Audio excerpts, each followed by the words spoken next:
সকলোকে নমস্কাৰ জনাই মই মৌচুমী মৌচাঙৰ অন্য এটি ভিডিঅ'লৈ পুনৰ পৰা জনালৈ স্বাগতম আৰু নমস্কাৰ। মই আছোঁহি বৰ্তমান অৰুণাচলৰ জিৰোত আৰু জিৰ'লৈ কিয় আহিছোঁ সেইটোতো মই আপোনালোকক কোৱাই নাই। তাৰ আগতে মই আপোনালোকক কৈ লওঁ যে আজি মই জিৰোত এটা খুব ধুনীয়া লেক চালোগৈ আৰু ভাবিলোঁ আপোনালোককো দেখুৱাওঁ। চি লেক নামৰ এটা ইমান ধুনীয়া লেক আছে, সেই লেকটোলৈ গৈ মনটো খুবেই ভাল লাগিলে আৰু সেয়ে আপোনালোকলৈ এই ভিডিঅ'টো আগবঢ়ালোঁ। আপোনালোকেও কেতিয়াবা আহিব আৰু চাই যাবহি, কাৰণ সৌন্দৰ্য সেউজীয়াৰ মাজত যিটো বিচাৰি পোৱা যায় সেইবিলাক কিন্তু আন বেলেগত পোৱা নাযায়। আৰু আমি আছোঁ এয়া হোটেল ব্লু পাইনত, আৰু ব্লু পাইনৰ কাষতে আছে ভণ্টিৰ এই ইউনিভাৰ্চিটিখন, য'ত আমি এডমিশ্যন ল'বলৈ আহিছোঁ, Indira Gandhi technological and medical science university.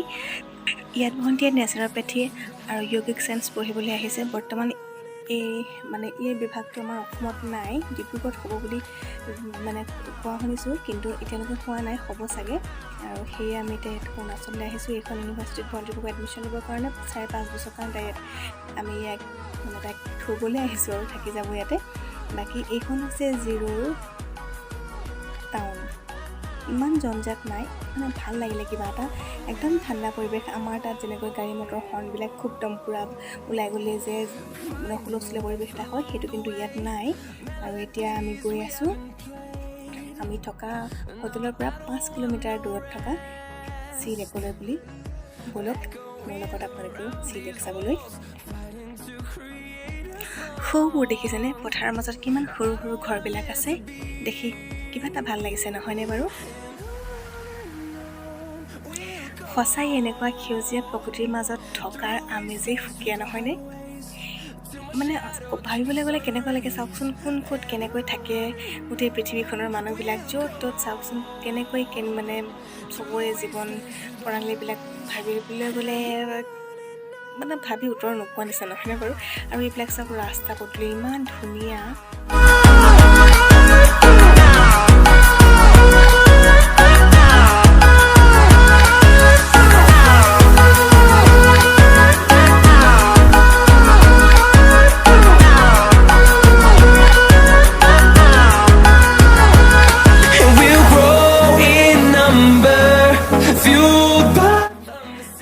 আমি হাইৱেৰ পৰা নামি আহি চি লেকৰ ৰাস্তাটোত সোমাইছোঁ, আৰু তাৰ মাজত চাওকচোন দুয়োফালে কিমান ধুনীয়া, একদম গাঁৱত থকা নিচিনা লাগি গৈছে। চাৰিওফালে ধানৰ গছ, এইফালে ধানবিলাক আকৌ চাওক ওপৰত কিবা হোম লাগি থকা নিচিনা বগা বগা। প্ৰথমতে মই ঘেঁহু বুলি ভাবিছিলোঁ, তাৰপিছত নামি আহিলোঁ, নহয় ঘেঁহু নহয়, ধানেই দেখোন। কিবা এটা ভাল লাগিছে চাওকচোন দেখিবলৈ। এইডোখৰত কিন্তু একদম গাঁৱৰ নিচিনা লাগিছে দেই, গাঁৱৰ ফিলটো আহি গৈছে পূৰা। আৰু সেইবিলাক দূৰত দেখিছে যে বগা বগা ফুলবিলাক, সেইবিলাক চব কিন্তু জবা ফুল। এটা সময়ত আমাৰ ঘৰতো আছিল দেই, বেঙুনীয়া বগা এনেকুৱা সৰু সৰু ফুলটো যে, এইবিলাক প্ৰতিঘৰ মানুহৰ ঘৰতে সেই ফুলটো আছে, জেওৰাৰ কাষে খেৰি থৈছে আৰু ৱালৰ ছাইডত। ভিডিঅ'টো কিন্তু শেষলৈকে চাই থাকিব দেই, কাৰণ চি লেকটো ইয়াতকৈও বহুত ধুনীয়া, বেছি সেউজীয়াৰ মাজত আছে। গতিকে আপোনালোকেও চাবচোন এবাৰ, কিমান ধুনীয়া মনোমোহা পৰিৱেশৰ মাজতে চি লেকটো আমি চাবলৈ গৈছিলোঁ। আৰু আমি আহি পাই গ'লোহি চি লেকৰ গেটখন। ইয়ালৈ আহে আইচেঙৰ কিন্তু খুবেই ফূৰ্তি, কৈছে মোমাইকে তোৰ গাত বোলে কিবা আত্মা লাগি গ'ল নেকি, তই ইমানেই সি ফূৰ্তিত ক'ব নোৱাৰা হৈ গৈছে, অৰুণাচলৰ কিবা আত্মা লাগি গ'ল নেকি বোলে তাৰ গাত, সি পূৰা ক'ব নোৱাৰা হৈ গৈছে আৰু পূৰা ফূৰ্তিতে। ইয়াত আহি তাৰ কাৰণে আমি ব'টিং কৰিবলগীয়া হ'ল, আৰু লেকত কিমান মাছ আছে সেইবিলাক তাক দেখুৱালোঁ। সি ক'ব নোৱাৰে আৰু ফূৰ্তিতে গোটেইটো ঘূৰি ফুৰিছে ইফালৰ পৰা সিফাললৈ। অলপ আৰু ভাল লাগিবই দিয়কচোন, এনেকুৱা পৰিৱেশত সি প্ৰথম পাইছে। ধৰক সি জন্মৰ পৰা আমি তেনেকৈ ক'তো যোৱাই নাই ফুৰিবলৈ, আৰু সেইবাৰ সি প্ৰথম এনেকৈ ফুৰিবলৈ ওলাই আহিছে। ওচৰতে হ'লেও য'তেই নহওক আৰু, কিন্তু পৰিৱেশটো আমাৰ কাৰণে এয়াই যথেষ্ট, এয়াই বহুত ভাল লগা। সেয়ে তাক দেখুৱালোঁ আৰু সি পূৰা হেপী এতিয়া। আৰু আমাৰ লগতে আপোনালোকেও ভিডিঅ'টো চাই থাকক, আৰু যদি ভাল লাগে লাইক আৰু কমেণ্ট এটা কৰি দিব।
গাইছ মই চিলেক চাই আহিছোঁ কেনেকুৱা লাগিলে ভাল লাগিছে